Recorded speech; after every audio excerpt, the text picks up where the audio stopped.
तास आपण राज्यामधल्या विविध भागातला कल जाणून घेतोय। आता पश्चिम महाराष्ट्रात जाऊया, कारण तिकडे तुतारी वाजणार आहे की कमळ फुलणार आहे अशी चर्चा आता सगळीकडे आहे। कारण पश्चिम महाराष्ट्रात महायुतीचे 3 मोठे नेते हे पवारांच्या गळाला लागलेले आहेत। हर्षवर्धन पाटील, समरजित घाटगे आणि त्यासोबतच निंबाळकर यांनी तुतारी वाजवल्यानं, तुतारी हाती घेतल्यानं मोठा उलटफेर होणार का अशी चर्चा आहे। त्यासोबतच पृथ्वीराज चव्हाण, हसन मुश्रीफ, वळसे पाटील, जयंत पाटील, विश्वजित कदम हे पुन्हा एकदा निवडणुकीच्या रिंगणात असणार आहेत।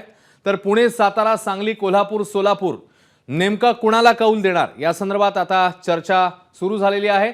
आणि याच सगळ्या संदर्भात अधिक माहिती जाणून घेण्यासाठी तज्ञांसोबत संवाद साधण्यासाठी मंदार गोंजारी यांच्याकडे जाऊ। मंदार, अश्विन, महाराष्ट्रातील अनेक निकराच्या लढतीचं केंद्रस्थान पश्चिम महाराष्ट्र असणार आहे।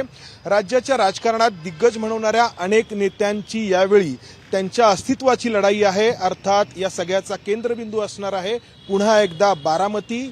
अजित पवार विरुद्ध युगेंद्र पवार या लढतीची चर्चा गेले काही दिवस आपण पाहतो आहोत। मात्र फक्त बारामतीचीच लढत नाही, तर कराड दक्षिणमधून माजी मुख्यमंत्री पृथ्वीराज चव्हाण असतील, त्याचबरोबर नुकतेच शरद पवारांच्या पक्षात आलेले हर्षवर्धन पाटील असतील, पुण्यातून कोथरूडमधून निवडून येणारे चंद्रकांत पाटील असतील, अशा अनेक दिग्गज नेत्यांसाठी ही निवडणूक जी आहे ती संघर्षाची असणार आहे।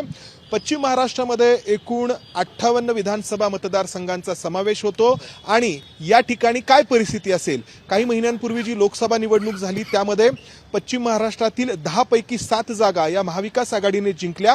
आता या कामगिरीची महाविकास आघाडी पुनरावृत्ती करते की महायुती अधिक समन्वयाने या निवडणुकीला सामोरं जाते, महाविकास आघाडीला रोखते, या सगळ्याबाबत चर्चा करण्यासाठी पुण्यातील ज्येष्ठ पत्रकार आपल्यासोबत आहेत। अभय खैरनार आहेत हिंदुस्तान टाइम्सचे, सुजित तांबडे आहेत, पांडुरंग सांडबोर आहेत पुढारीचे, आणि ज्येष्ठ पत्रकार ज्ञानेश्वर बिजले आहेत। आपण कोल्हापूर पासून सुरुवात करूयात, जिल्हा वाईज आपण जाऊयात। कोल्हापूर जिल्ह्यामध्ये एकूण विधानसभेच्या 10 विधानसभा मतदारसंघांचा समावेश होतो आणि या 10 पैकी 4 विधानसभा मतदारसंघ हे सद्यस्थितीला काँग्रेसकडे आहेत, 2 जागा या अजित पवारांच्या पक्षाकडे आहेत, एकनाथ शिंदे यांच्या पक्षाकडे 1 आहे आणि अपक्ष 3 आहेत। हे खूप इंटरेस्टिंग आहे कारण अपक्ष मोठी भूमिका बजावतात हे आपण पाहिलेलं आहे। सुजित, काय पाहता तुम्ही आतापर्यंतचा कोल्हापूरचा इतिहास आणि येऊ घातलेली ही निवडणूक? कोल्हापूर जिल्ह्याचा जर विचार केला तर कोल्हापूर हा कायम काँग्रेस दार्जिना असा जिल्हा आहे। आत्ताची जी स्थिती पाहिली तर काँग्रेसच्या पुणे जे कोल्हापूर जे शहर आहे त्या शहरामध्ये 3ही जागा ह्या काँग्रेसकडे आहेत। शिवसेनेकडे एकनाथ शिंदे यांच्याकडे एकच राधानगरी विधानसभा मतदारसंघ आहे आणि चंदगड आणि कागल हे 2 जे आहेत हे राष्ट्रवादीकडे असलेले दोन्ही मतदारसंघ आहेत। त्यातला कागल जो आहे तो हसन मुश्रीफ यांचा असलेला हा विधानसभा मतदारसंघ आहे आणि तिथे आताची परिस्थिती जी बदललेली आहे त्या बदललेल्या परिस्थितीमध्ये एक मोठं आव्हान उभं राहिलेलं आहे। राष्ट्रवादी काँग्रेसचे हे जे 2 गट आता निर्माण झालेले आहेत, शरद पवार आव्हान वाटतंय समरजित घाटगेंचं हसन मुश्रीफांसाठी, चर्चा खूप होतीये माध्यमांमधून। अगदी, कारण की समरजित घाटगे हे आजपर्यंत अजित पवारांच्या बरोबर होते आणि आता नुकतेच ते शरद पवारांच्या बरोबर गेल्यामुळे तो एक त्यांचा समर्थक असलेला जो आहे किंवा त्यांची त्या भागामध्ये असलेली जी ताकद आहे त्याचा नकळत का होईना हा जो फटका आहे तो महायुतीला बसणार आहे। कारण ज्या जागा ह्या दोन्ही राष्ट्रवादी काँग्रेसकडे होत्या त्यातली कागल मध्ये असेल किंवा चंदगड असेल, या दोन्ही जागांमध्ये एक चुरस निर्माण झालेली आहे आणि या परिस्थितीमुळे त्याचा फायदा हा नकळत काँग्रेसला होणार आहे आणि अपक्ष जे आहे त्या अपक्षांनाही देखील काँग्रेसचाच पाठिंबा साधारणतः असतो। त्यामुळे कोल्हापूरमध्ये जरा आता सध्याची परिस्थिती पाहिली तर महाविकास आघाडीला परिस्थिती चांगली दिसते। त्याचं कारण आहे की काँग्रेसला जी आहे ती आता जरा एक मोकळीक मिळालेली आहे, कारण राष्ट्रवादी काँग्रेसची जी विभागणी झालेली आहे। सोलापूरचं राजकारण खूपच रंजक आहे। आपण पाहिलं लोकसभेला सोलापूरमधून काँग्रेसच्या खासदार प्रणिती शिंदे निवडून आल्या आणि माढा जो बहुचर्चित मतदारसंघ राहिला तो मोहिते पाटलांनी पुन्हा एकदा शरद पवारांच्या पक्षाला मिळवून दिला। आता तुम्ही काय पाहतात? खूप रंजक लढती आहेत, पंढरपूरची आहे, त्याचबरोबर सांगोल्याची आहे। या सोलापूर जिल्ह्यामध्ये मोहिते आणि शिंदे हे 2 मोठे दिग्गज नेते हे एकत्र आलेत, त्यांना शरद पवारांची साथ मिळालेली आहे। मात्र सोलापूर शहर किंवा अक्कलकोट हा जो कर्नाटकच्या सीमेवरचा भाग आहे इथं अजूनही भाजपची ताकद आहे। प्रणिती शिंदेला या या 3-4 मतदारसंघात लीड कमी मिळलं, पण ग्रामीण भाग मात्र पूर्णपणे प्रणिती शिंदे पाठीशी उभा राहिला, पंढरपूर मोहोळ मतदारसंघ। त्याचबरोबर इकडचा भाग मोहिते पाटलांचा भाग बघितला तर मोहिते पाटील जोरात निवडून आलेले आहेत। या इथं स्थानिक दिग्गज खूप मोठे आहेत. मात्र सर्वांचा ओढा आता शरद पवार यांच्या पक्षाकडे असल्याचं दिसून येतं. बबनराव शिंदे असतील किंवा पंढरपूरमध्ये प्रशांत परिचारक असतील, हे तळ्यात मळ्यात आहेत. मात्र तिथल्या लढती ह्या स्थानिक होतील असं चित्र आहे. त्यामुळे स्थानिक दिग्गज नेते हे कोणाच्या बाजूने येत्या दिवाळीपूर्वी आपलं वजन टाकतायत त्यावर तिथल्या लढतीचे निकाल हे ठरतील. उमेदवार कोण व्यवस्थित देतो, योग्य देतो, याच्यावरती बरंच काय अवलंबून असेल. आपण सांगली आणि साताराबद्दल विचार करूया. दोन्ही जिल्ह्यांमध्ये 8 विधानसभेचे मतदारसंघ आहेत. सातारमध्ये आपण पाहिलं तर कराड दक्षिणमधून पृथ्वीराज चव्हाण स्वतः पुन्हा एकदा निवडणूक लढवणार आहेत. शिवेंद्रराजे आहेत सातारा जावळी मतदारसंघातून, आणि सांगलीमध्ये अर्थातच स्वतः जयंत पाटील आहेत, विश्वजित कदम आहेत. तसं सांगली आणि सातारा हे दोन जिल्हे बघितले, त्यांनी महाराष्ट्राला मुख्यमंत्री देण्याचं काम केलं. वसंतदादा असतील, यशवंतराव चव्हाण असतील, नंतर पृथ्वीराज चव्हाण आहे आत्ताच, आणि सध्या जे मुख्यमंत्री एकनाथ शिंदे हे सुद्धा साताऱ्यातून आहेत. पण ते जरी साताऱ्यातून असले तरी मुख्यमंत्री एकनाथ शिंदे तिथे किती प्रभाव पाडू शकतील यावरती शंका आहे. त्यांची फक्त ती एक जागा आहे, त्या एक जागेवर त्यांचं शिवसेनेचं एक दिसतंय. सातारा तसं म्हटलं पारंपरिक म्हटलं जरी उदयनराजे किंवा छत्रपती घराण्याचं असलं तरी शरद पवारांना मानणारा गट मोठ्या प्रमाणात आहे. पहिल्यांदा जेव्हा उदयनराजे उभे राहिले तेव्हा त्यांचा खासदारकीला पराभव केला होता. आता आपण जर पाहिलं विद्यमान आत्ताच्या परिस्थितीमध्ये की उदयनराजे निवडून आलेत, अर्थात तुतारीचा त्यांना फायदा झालेला आहे. मात्र आता तुम्ही काय बघता पाणीचा?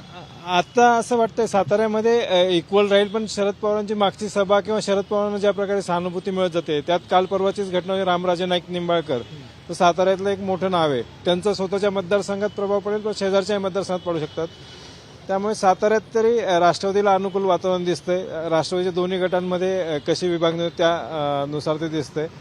आणि दुसरा सांगली जिल्ह्यामध्ये तर यावेळेस काँग्रेस एकत्र आलेली, मुळात विश्वजित कदम आणि यांनी ज्या प्रकारे तिथे शिवसेनेचा उमेदवार असताना अपक्ष उमेदवार उभा केला आणि लोकसभेला त्यांनी विजय मिळवला, तेव्हाच जवळपास क्लिअर मेसेज गेला की इथे काँग्रेस आणि तसं वातावरण तिथे अनुकूल झालेलं दिसतंय. त्यानंतर राष्ट्रवादीचे मोठे नेते जयंत पाटील तिथून येतात सांगलीमधून, त्यामुळे आणि जे आर आबांचा 3 मतदारसंघ आत्ताच इथे क्लिअर झालेले दिसतात. आणि मग भाजपचं आता हे जे ज्या प्रकारच्या योजना आणल्या त्या योजना कशा काम करतील, मतदार त्याकडे कशा दृष्टीने बघतो, या सगळ्या, आणि उमेदवार कोण राहतील, आणि स्थानिक लढती खूप होतील. कारण स्थानिक उमेदवार कोण आहे, कारण लोकसभेसारखं पूर्ण मतदारांवरती उमेदवार कोण आहे याच्यावरती. आता आपण सरतेशेवटी सर्वात मोठा पश्चिम महाराष्ट्रातील जिल्हा अर्थात पुणे, 21 विधानसभा मतदारसंघ आहेत. पांडुरंग, मला वाटतं पुणे जिल्ह्याचं खऱ्या अर्थाने महाराष्ट्रात सर्वाधिक लक्ष पुणे जिल्ह्यात असेल, कारण इथली लढाई ही काका पुतण्याची जी काही राष्ट्रवादी फुटल्यानंतर होईल. लोकसभेला आपण बघितलं की बारामती आणि शिरूरची एकदा फॅमिली ड्रामा, फॅमिली ड्रामा तर आहे, पण लोकसभेला बारामती आणि शिरूरची जागा जिंकून काकांनी पहिला डाव जिंकलेला आहे. आणि आता विधानसभेला परत एकदा कोण डाव जिंकणार, कारण पुणे जिल्ह्यात जे काही राष्ट्रवादीचे 9 आमदार निवडून आले होते, शहरात 2 आणि बाकी ग्रामीण भागात, तर त्याच्यापैकी फक्त एकच आमदार जे शिरूरचे आहेत ते शरद पवारांबरोबर गेलेत. उर्वरित 8च्या 8 आमदार अजित पवारांबरोबर आहे. आता अशी अवस्था आहे की आत्ताचं जर अनालिसिस आपण केलं तर जवळपास सहानुभूतीची लाट किंवा जे सगळे जे वातावरण आहे ते कुठेतरी शरद पवारांच्या बाजूने आहे. इंदापूरची जागा असो किंवा अगदी जिथले मंत्री आहेत आपले सहकार मंत्री वळसे पाटील, त्यांना सुद्धा आता कडवं आव्हान द्यायचंय. त्याच्यामुळं हा डाव पवारांच्या बाजूने काहीसा झुकतोय असं राष्ट्रवादीच्या बाबतीत आहे. शहरी भागात बघितलं तर आपण भाजपने मागच्या वेळेस 9 जागा जिंकल्या होत्या. आता लोकसभेला भलेही पुण्याची जागा भाजपने जिंकली असली तरी लोकसभेची, तरी विधानसभेला मात्र भाजपला सर्वच्या सर्व 8 मतदारसंघातल्या ज्या 6 जागा लढवणार आहेत किंवा किंबहुना त्यांच्याकडे आहेत त्या 6 जागावर कडवं आव्हान द्यावं लागणार आहे. पुणे कॅन्टोन्मेंट असेल, शिवाजीनगर असेल, ह्या जागा तर आत्ता पूर्णपणे धोक्यात दाखवत आहेत. त्यामुळं ही लढत म्हणावाशी सोपी नाही. पुण्यातल्या 21 विधानसभा मतदारसंघातला 1-2 अपवाद वगळता सर्वच्या सर्व जागावर मोठी फाईट, कडवी फाईट आपल्याला पाहायला मिळेल असं चित्र आहे. बरोबर आहे. आज महत्वाच्या मुद्द्याकडे आपण वळूयात की लोकसभेला ज्या पद्धतीनं मतदान झालं, एक सहानुभूती आपल्याला पश्चिम महाराष्ट्रामध्ये शरद पवारांच्या बाबतीमध्ये पाहायला मिळाली. विधानसभेला काय फरक तुम्ही पाहत आहात, म्हणजे ती सहानुभूती तशीच आहे का? आणि दुसरा महत्वाचा मुद्दा म्हणजे की राज्य सरकारने या काही योजना नजीकच्या काळामध्ये आणलेल्या आहेत, लाडक्या बहिणी सारख्या, आणि त्याचबरोबर अजित पवारांचं एकत्र येणं, याचा काय परिणाम होऊ शकतो? लोकसभेपेक्षा काही चित्र वेगळं असू शकतं की तसंच असू शकतं? लोकसभेचं जे चित्र होतं तेच आणखी रिपीट होईल असं माझं मत आहे. शरद पवारांना जेवढी सहानुभूती म्हणता, याच्याच बरोबर एक फॅक्टर सध्या फार चर्चेला जात नाही, पण तो असा आहे की भारतीय जनता पक्षाच्या कार्यपद्धतीबद्दल नाराजी ही ग्रामीण भागात फार मोठ्या प्रमाणावर आहे, शहरात सुद्धा तो खूप मोठ्या प्रमाणावर आहे. भाजपनी गेल्या वेळी जरी 17 जागा जिंकल्या असल्या तरी 14पेक्षा त्यांच्या जागा कमी झाल्या होत्या आणि आत्ता देखील शहरामध्ये जर सोडलं तर ग्रामीण भागामध्ये आत्ता भाजपचं अस्तित्व नसल्यासारखं चित्र आहे. त्यामुळं पुणे आणि सांगली, सोलापूर ह्या पट्टा जर सोडला तर भाजपला इव्हन कोल्हापूर जिल्ह्यात गेल्या वेळी एकही जागा नाही, यंदाही येण्याची शक्यता कमी वाटते मला. सांगलीमध्ये काँग्रेस आणि राष्ट्रवादी शरद पवारचा गट पूर्ण एकत्र आहे. तिथं भाजपला आता शहरातल्या फक्त 2 जागा शिल्लक आहेत, त्या काय कराव्या लागतात. साताऱ्यात मात्र उदयन महाराज आणि अजित पवार आणि शिवेंद्रराजे, अजित पवार, उदयन महाराज या तिघांमुळे मात्र साताऱ्यामध्ये तुल्यबळ लढती होतील असं चित्र आहे.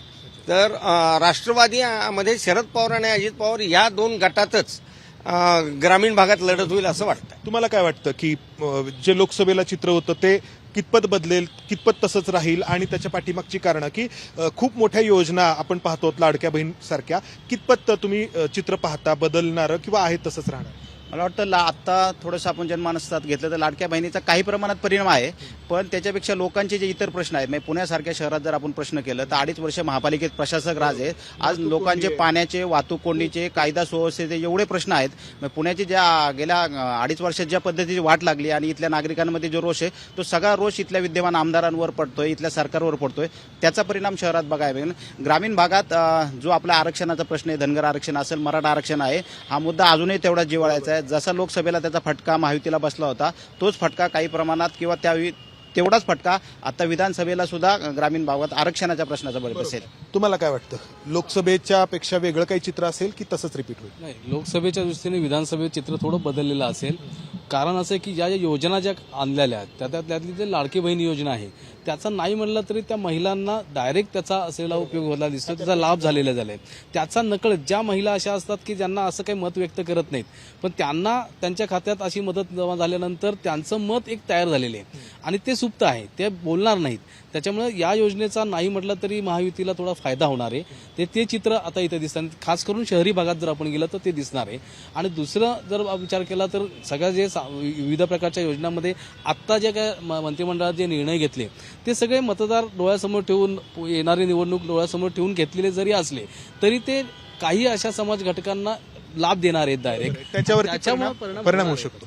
तुम्हाला? मला असं वाटतं की लोकसभेचं आणि विधानसभेची मुळात तुलना थोडी हे होईल, कारण विधानसभेचा मतदारसंघ छोटा असतो. मला एक थोडक्यात पुन्हा एकदा विचारायचं की बारामतीमध्ये काय होईल? बारामतीमध्ये तर अजित पवार निघतील, पण कडबी झुंज राहील. बारामतीमध्ये अजित पवारच असतील. बारामतीची जनता चुष आहे, अजित पवारांना यावेळेस निवडून देतील. मला अवघड वाटतंय, युगेंद्र पवार हा स्ट्रॉंग असेल असं मला वाटतं. अश्विन, पाहिलं सगळ्यांचं लक्ष असणार आहे अर्थातच बारामतीकडे. 3-1 असा पोल ठरलेला आहे आपला पुण्यातल्या या पत्रकारांचा. बघायचं काय होतं ते. अश्विन, खरंय, बारामती आणि एकूणातच पश्चिम महाराष्ट्रातलं वातावरण नेमकं आपण या तज्ज्ञ मान्यवरांसोबत समजून घेतलं. धन्यवाद मंदार या सगळ्या सविस्तर विश्लेषणाबद्दल आणि चर्चेबद्दल. एबीपी माझा, उघडा डोळे बघा नीट.